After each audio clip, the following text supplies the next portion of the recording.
Você já ouviu falar de risco fiscal e político? Eu explico isso já já. Você está assistindo o Planeta Economia, com Reinaldo Caféu. Rui Rocha Assessoria, IT, Instituição Toledo de Ensino, Câmbio Bauru, Tilibra Express, News. O Banco Central Brasileiro fez uma pesquisa junto às instituições financeiras e apurou que o maior temor dessas instituições financeiras, que tiveram lucro exorbitante, ganho na crise, ganho fora da crise, mas o que eles colocaram como mais preocupante para a economia brasileira é o chamado risco fiscal e o risco político. O risco fiscal é o governo não acertar a mão, errar na dosagem em equilibrar as contas públicas. Nós temos um déficit chamado déficit primário, que é quando a gente compara a arrecadação do governo com o que ele gasta, bastante acentuado. Uma projeção até para o ano que vem de um buraco de 140 bilhões de reais. É evidente que se não houver um corte nos gastos, não haverá possibilidade de enxergarmos um futuro para esse país, porque vai crescendo a relação dívida-PIB. O que eu estou querendo dizer? Déficit primário mais juros da dívida, déficit nominal elevado, para financiar esse déficit, fazer um estoque de dívida. Ou seja, dívida em relação ao PIB em crescimento é sinônimo de ali na frente a gente não ter recursos para honrar os nossos compromissos. E o risco político está ligado à governabilidade. Alguém acha que o governo Bolsonaro vai ter problema ali na frente?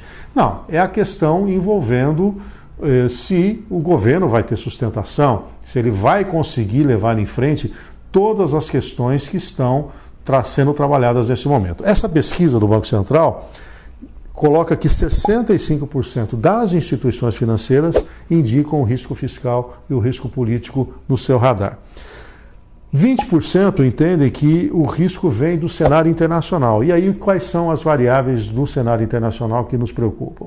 A questão geopolítica. Há uma tensão entre Estados Unidos e a China. Isso vem sendo trabalhado muito fortemente, principalmente pelo governo Trump, em relação às questões tarifárias. Recentemente, também, Estados Unidos entrou numa briga com a zona do euro, notadamente a questão envolvendo subsídios a companhias aéreas, e aí uma tentativa de retaliação. E se isso não bastasse, também nos Estados Unidos há uma perspectiva de menor aporte de recursos. Eles falam de uma retirada dos estímulos monetários nos Estados Unidos. Ora, tudo isso, de certa maneira, pode levar a potencializar aquilo que o próprio Fundo Monetário Internacional já estabeleceu como redução do nível de atividade mundial. O que nós estamos querendo dizer com isso? Uma queda da projeção do crescimento do mundo, que era para ser em torno de 3,5%, e hoje já se fala em 3,2%. Portanto, esse risco internacional também pode chegar no Brasil. Ou seja, 20% dessas instituições acreditam que isso pode efetivamente acontecer. Por outro lado, 91% das instituições entendem que a economia está em recuperação. E aí, eles entendem que podemos ter um ciclo econômico futuro positivo. E é exatamente aí que a gente tem que trabalhar com nossa expectativa.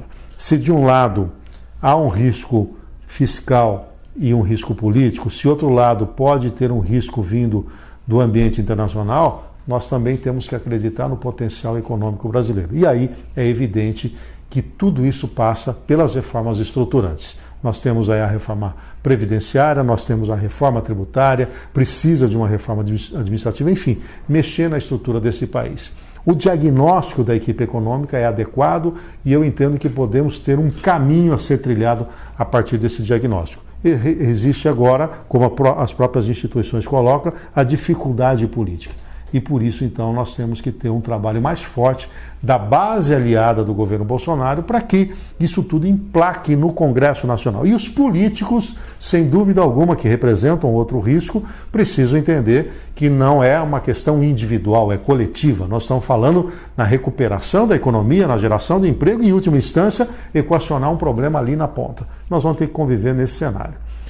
O bom é, nós sabemos o que tem que ser feito. O ruim é, nós não sabemos ainda como vamos fazer, mas vamos também acreditar. Fiquemos com essa constatação. Se há risco, nós temos que mitigá-lo. E é nessa direção que nós temos que trabalhar.